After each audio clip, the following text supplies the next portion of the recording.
A primeira notícia que eu encontrei de data, em termos cronológicos, a primeira vez que a imprensa cita o PCC foi em 31 de dezembro de 1997 no Jornal do Brasil. Teve uma rebelião. É a imagem que eu até peguei para botar ali, né? Esse FBI desvenda golpe de brasileira não tem a ver com o PCC. Essa daqui de baixo, né? Rebelião termina em acordo. Começa aqui no dia 31 e na edição do dia 1º de janeiro tem mais informações sobre essa rebelião. Tá ali, né? PM invade presídio e acaba com motim. Rebelião que começou no domingo em Sorocaba termina no último dia de 97 com a libertação dos 700 reféns e sem feridos graves. E que falava, não, um grupo dentro da prisão que se autodenomina primeiro comando da capital, que isso, aquilo, outro. E aí começavam as notícias. Se você olha na década de 90, não vai ter mais quase nada. É que já termina aqui. Vai ter mais uma outra menção, ainda em 98, e vai ter uma menção no jornal A Tribuna de São Paulo. Quando você vai para os anos 2000, aí, meu amigo, sai de 3 menções do Jornal do Brasil para mais de 700 menções no Jornal do Brasil. Isso nos anos 2000. Na década seguinte, aí nem se fala, né? E aí eu continuei olhando, eu falei, pronto. Década de 90, só ser 2 jornais. Década de 2000 já começava a aparecer um monte de coisa. Aí, falei, deixa eu ir. Onde eu acho que eu vou encontrar alguma coisa? E encontrei. Para você ver que o Brasil é cíclico. E que as discussões seguem se repetindo. Belo lugar. Um cara na live falou sobre o Afanásio Jazadze, não sei nem como se pronuncia esse nome. Ele falou, cara, dá uma olhada nisso daí. Tá bem. Na hora que eu bati o olho, eu falei, ih, rapaz. 21 de março de 2001. Dia do aniversário de Bolsonaro, inclusive. Aqui ele tá comentando só uma coisa que é meio óbvia nos dias de hoje. E quando a gente olha para trás, a gente se questiona se o que aconteceu foi burrice, coincidência ou foi de propósito. Não chegamos onde estamos do nada. Teve um empenho. O deputado Afanásio do PFL paulista levantou uma questão importante ontem em conversa na Assembleia. A Secretaria de Segurança, ao colocar os líderes do PCC em diferentes penitenciárias, está, na verdade, maximizando o problema. Em vários presídios, eles vão poder catequizar mais presos e aumentar o seu poder. Seria mais lógico juntá-los todos em um presídio de segurança máxima, onde eles não tivessem contato com mais ninguém. Isso foi em 2001. O que aconteceria 5 anos depois? A grande rebelião de 2006. Então, assim, as coisas que acontecem no Brasil não são aleatórias. Não são por falta de aviso. A classe política falhou. E a gente se pergunta, né? Quem que comandava São Paulo? Qual o partido? Era o Tucanato? Era a turma do PSDB? Muitas coisas tivessem sido feitas no início, o Brasil não estaria sofrendo o que está sofrendo hoje. Para resolver depois, dá muito mais trabalho. Provando que o Brasil está preso num loop eterno. Se vocês acham que esse papo de não dá pra chamar de toco-terror, pipipi, popopó, começou agora para proteger o Lula, você está muito enganado. Se você acha que o Leonardo Coutinho inventou a pedra porque ele escreveu agora esse artigo que a gente acabou de ler, onde vai trazendo vários argumentos logo, mas cara, não é porque não tem ideologia que não toca o terror. Leonardo Coutinho está 24 anos atrasado. 22 de fevereiro de 2002, a bomba na secretaria. Texto de Luiz Flávio Borges Durso, que é criminalista, presidente da Associação Brasileira dos Advogados Criminalistas, ABRAC, presidente da Academia Brasileira de Direito Criminal, ABDCRIM, membro do Conselho Penitenciário Nacional do Ministério da Justiça e do Conselho Nacional de Segurança Pública. Perplexidade e preocupação são as consequências imediatas provocadas pela explosão de uma bomba na Secretaria de Administração Penitenciária do Estado de São Paulo. Felizmente, nenhuma vida se perdeu nesse episódio, embora 3 ou 4 funcionários foram feridos. Afinal, o que é que está ocorrendo? O que é que está acontecendo no Brasil? Estamos assistindo a uma forma de desafio feito por grupos organizados para o crime. Será que é a volta do terror? Será? Não. Será? Será, rapaz? Não, não é possível. Mas agora sem ideologia? Será?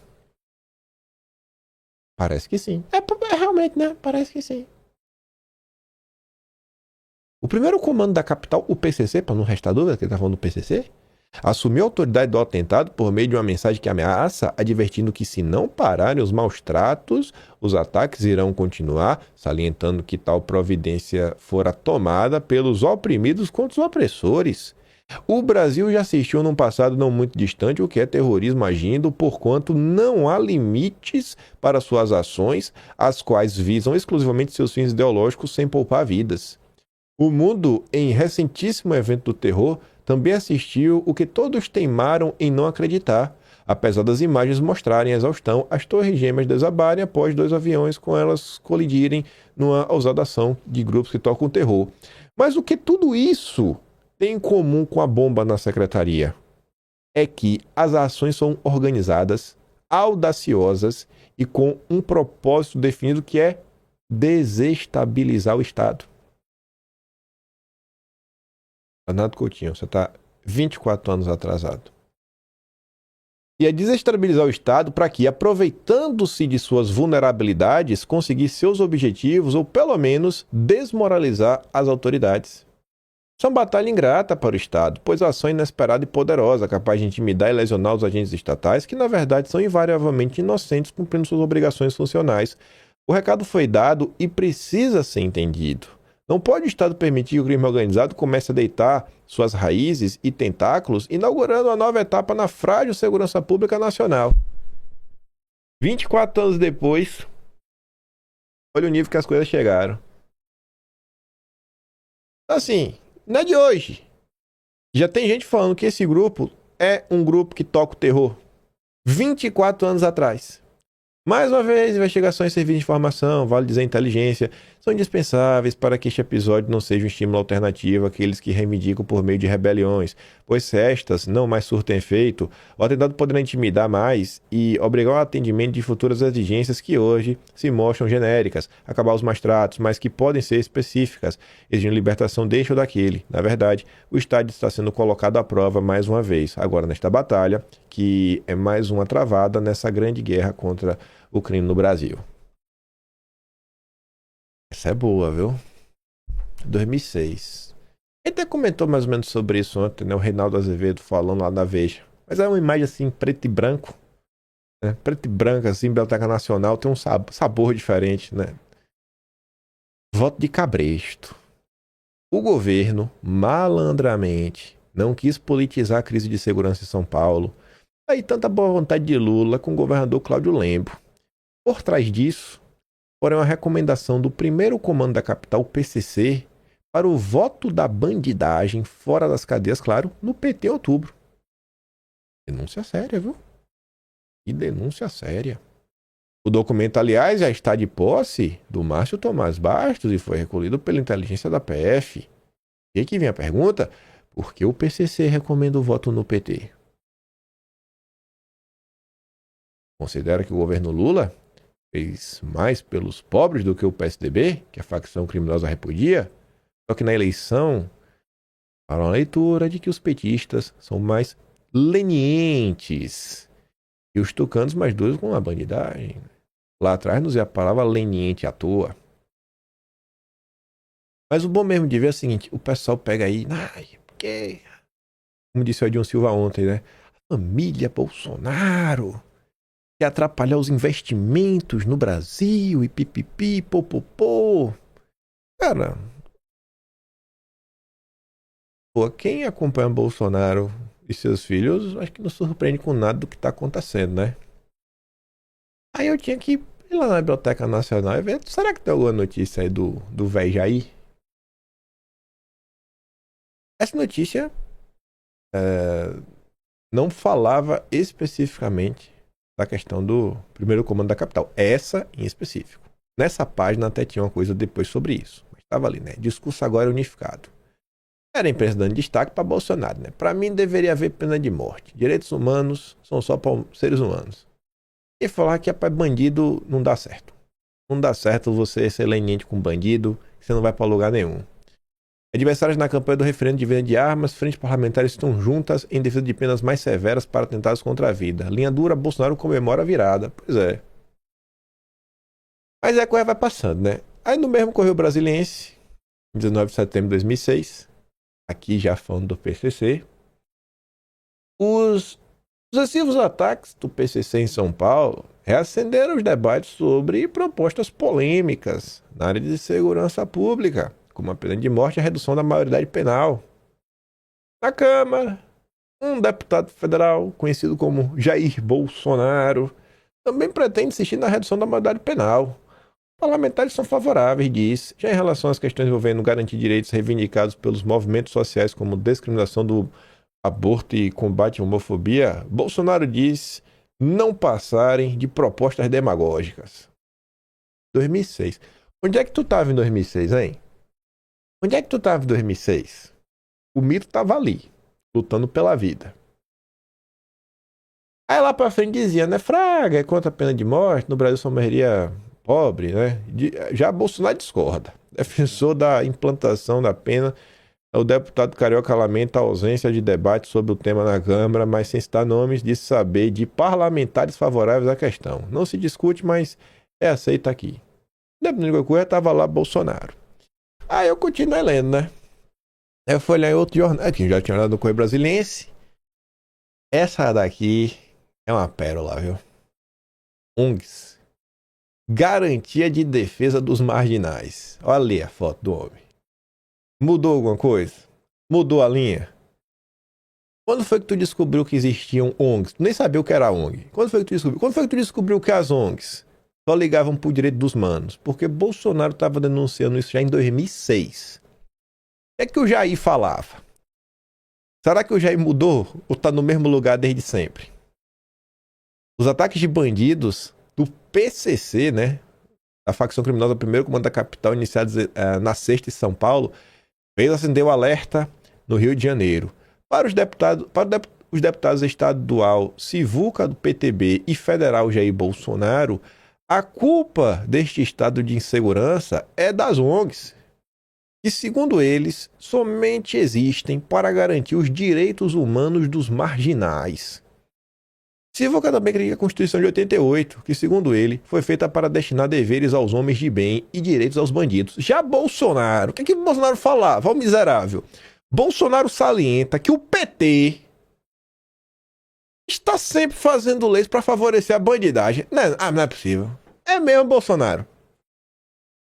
Que coisa nesse... Esse Jair Messias Bolsonaro é um cara engraçado. Rapaz. A solução para é bandido morto. Executar. Para Sivuca, das 1.500 ONGs no Brasil, 90% trata dos direitos humanos dos bandidos. O cara aí era da extrema-direita radical também, viu? Aí tu fala na matéria, tava ali, ó. Objetivo. Conhecido na Câmara por seu estilo radical em relação à criminalidade, o parlamentar Jair Bolsonaro atacou as ONGs e o PT. No mesmo coro, ele criticou o excesso de legislação com o objetivo de defender os criminosos. É que mudou nesses anos? Mudou alguma coisa?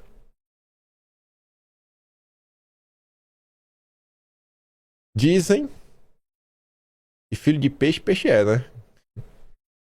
Olha o que eu achei. 3 anos antes. 18 de março de 2003. Eu não sei porque as pessoas estão surpresas com Flávio Bolsonaro. E, assim, eu fiquei muito surpreso com várias coisas. Não pela opinião. Eu fiquei surpreso, comecei a ler notícias da campanha. Flávio era deputado estadual. E aí falava lá dos militares, fazendo campanha, tinha uma matéria do Monitor Campestre. E Bolsonaro ia pra federal, né? Meu Flávio, dobradinha. Aí setores militares que estavam apoiando ele, tudo. Vai falar um monte de coisa. Flávio chegou na Alerj em seu primeiro ano de Alerj. Primeiro ano, novato, já era presidente da Comissão de Segurança Pública. Qual o cargo que o Flávio hoje tem no Senado? Presidente da Comissão de Segurança Pública. Quer dizer, se bem que agora trocou esse ano, mas ano passado ele era o presidente da Comissão de Segurança Pública. O Flávio mudou como pessoa? Não, né? Continua fazendo política. Flávio prova que sabe fazer política desde o seu primeiro ano. O cara acabou de chegar na LERJ, já estava presidindo a comissão e escolheu segurança pública. Pelo amor de Deus, né, gente? Ninguém vai escolher uma comissão de um tema que não gosta, que não tem familiaridade. O período de isolamento... Aí o Jornal do Comércio fazia uma pergunta pro Flávio. Futuro presidente Flávio Bolsonaro. O período de isolamento para presos de alta periculosidade deve ser por tempo indeterminado, como sugere a autoridade do Poder Judiciário? O que é que o nosso presidente dizia em 2003? Presos como Fernandinho Beiramar são irrecuperáveis. Isolar criminosos de alta periculosidade por tempo indeterminado e desnecessário não altera nada, não impede que os crimes continuem acontecendo. O que esse tipo de detento precisa é um tratamento mais severo. É o Bukele brasileiro. Além disso, eles deveriam estar em presídios federais para receber esse tratamento para não sobrecarregar de responsabilidade de trabalho os presídios comuns que estão lotados. O que evitaria que se tornasse uma escola do crime. Vocês não queriam Bukele? Olha o Bukele aí. Quem comete crimes hediondos precisa ser punido e vigiado com maior atenção, o que não acontece no país. Vocês não queriam Bukele? Aí o Bukele. Aí o Bukele. Então não me venha Faria Lima dizer que essas exigências dos Estados Unidos vão fazer que a gente fique contra o Flávio. Irmão, o Flávio vai sair desde sempre. Flávio é uma pessoa que combate o crime, que odeia bandido desde sempre, cara. Não adianta. Não adianta, irmão. Ali, a história tá aí pra provar. Março de 2003. Filho de peixe, peixinho é. O curioso é tentar entender, né, cara? Por que a Faria Lima ficaria contra o Flávio? Ela lavando dinheiro pro PCC, pro Comando Vermelho?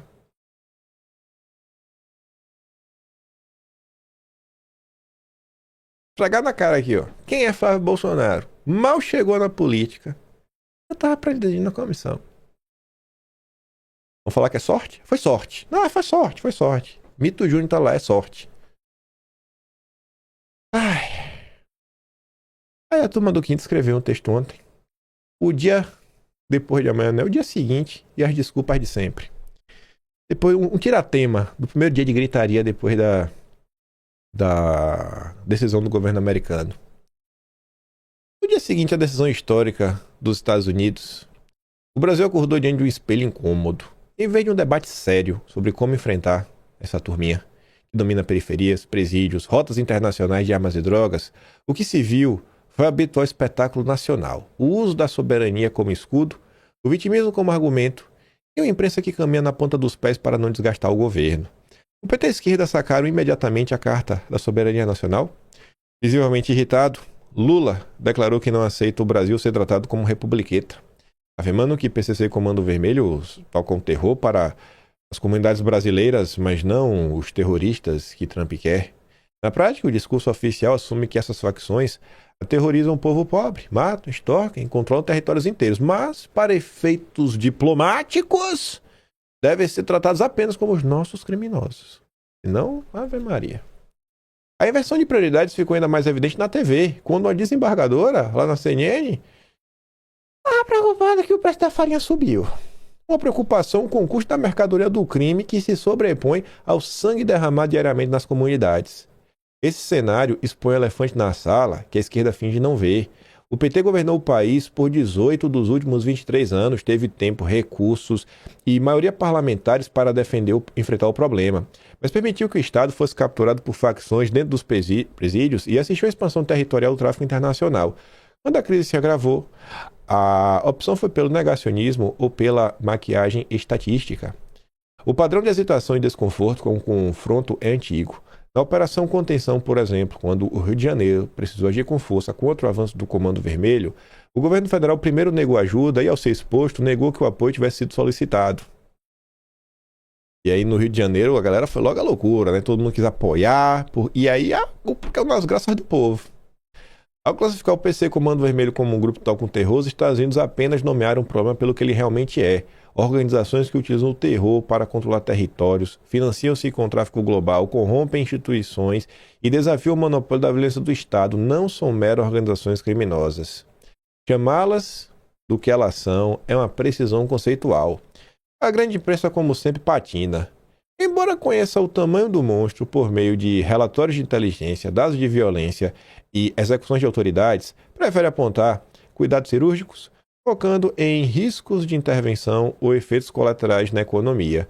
Falta essa gente coragem para dizer o óbvio. Se o Brasil se recusa a resolver seu problema interno, a pressão externa acaba ditando os termos. Soberania não é um cheque em branco para a incompetência. Ela se exerce governando de verdade, controlando fronteiras, reformando o sistema prisional, combatendo a lavagem de dinheiro e isolando as lideranças do crime. O resto é discurso para a plateia. As facções não são vítimas de gerência imperialista, mas sim predadores que se fortaleceram enquanto o Estado brasileiro investe em narrativas que criminalizaram a repressão mais do que o próprio crime. O país não precisa de debates retóricos sobre termos, mas de vergonha na cara, coragem política e resultados concretos. Enquanto o governo se esquiva, as comunidades continuam sofrendo com o terror das facções. E tá aí. Uma pequena viagem ao passado para vocês verem que nós estamos presos nas mesmas discussões.